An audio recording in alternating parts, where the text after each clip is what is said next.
Are you running a plumbing business? Here's how to calculate CAC and LTV in under 30 seconds. CAC is your customer acquisition cost. Add up everything you spend on marketing and sales to get new customers for a set period of time, then divide it by how many new customers you got. Now, let's calculate lifetime value. LTV is the total revenue one customer brings you over the time they stay with you.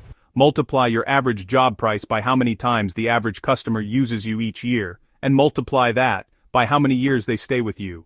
That's CAC and LTV. Track these two numbers and you'll know exactly which marketing is profitable and which isn't.